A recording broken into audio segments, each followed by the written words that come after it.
Welcome back to What Made It So Popular, a series where I take a look back at one of the top 10 highest grossing movies of a given year and try to figure out why that movie in particular ended up capturing the attention of the audiences of its time.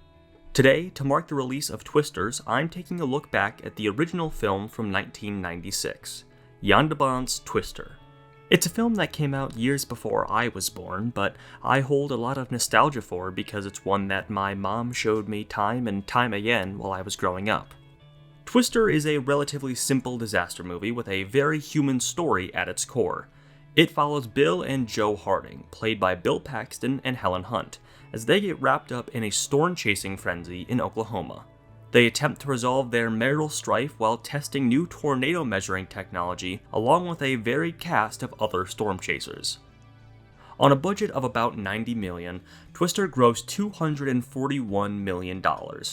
This made it the second highest grossing film of 1996, behind another film touting large-scale destruction, Roland Emmerich's Independence Day. This means the film outgrossed the first Mission Impossible, another Tom Cruise film in Jerry Maguire, Michael Bay's The Rock, Eddie Murphy's The Nutty Professor, Scream, Space Jam, and two Arnold Schwarzenegger films, Eraser and Jingle All the Way. The main reason for Twister's success is the large-scale summer blockbuster destruction and thrilling recreations of storms, both of which were highlighted in the trailers. Roger Ebert's review of the film called it loud, dumb, skillful, escapist entertainment, and a New York Times review said it was as up-tempo and exuberant as a roller coaster. This high level of execution was the product of a technically challenging production. Director Jan de Bont insisted the film be shot on location in Oklahoma and Iowa, lending to the film's authentic feel. Many of the weather effects were done practically on set, with simulated wind created by a Boeing 707 airplane engine. Flying debris and hail were thrown by crew members riding just out of frame in pickup trucks, and electric lamps were used to make the skies appear stormy, which ended up temporarily blinding stars Bill Paxton and Helen Hunt. Speaking of Paxton and Hunt, their rising star power in the 90s also led to the rampant popularity of Twister. The film would mark Paxton's first leading man role in a major blockbuster.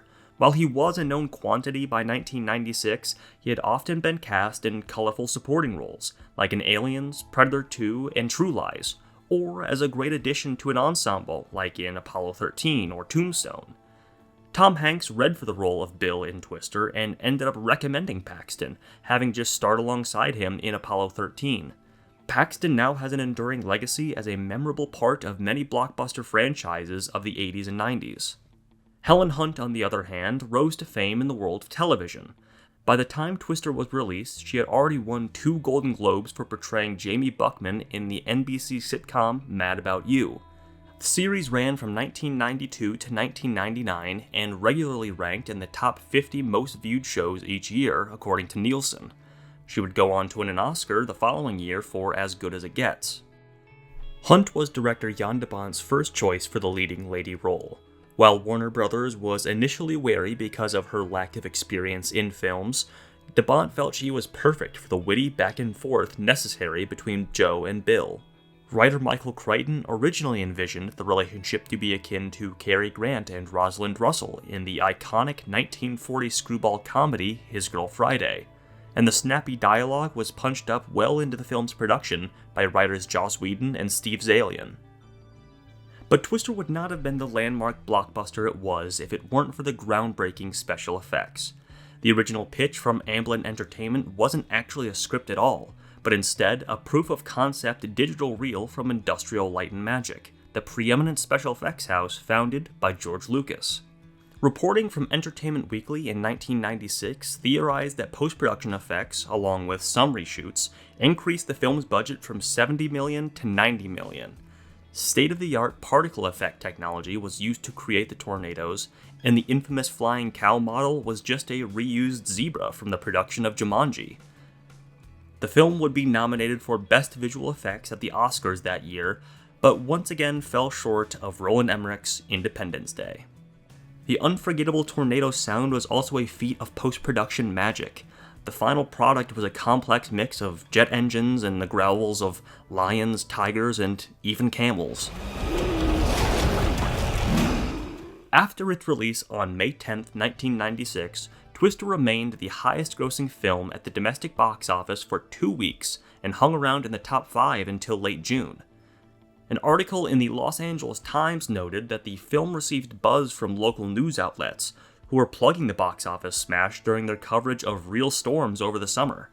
Its popularity also brought notoriety to real-life storm chasers, prompting public interest in the fascinating hobby.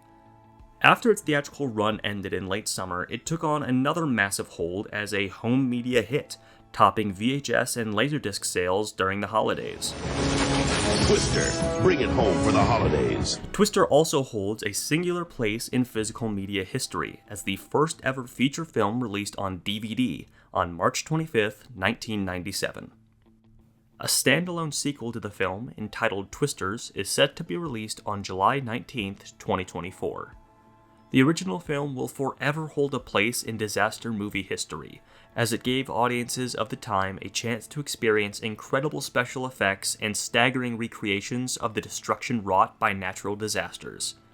For contemporary audiences, it holds up as a 90s classic featuring charismatic leads, thrilling action sequences, and a fascinating legacy.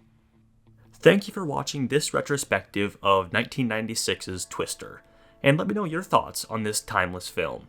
To hear my review for Twisters and other films, new and old, make sure to subscribe to Backlot Banter for more movie discussions and analysis. Comment below what film you'd like to see broken down next on What Made It So Popular.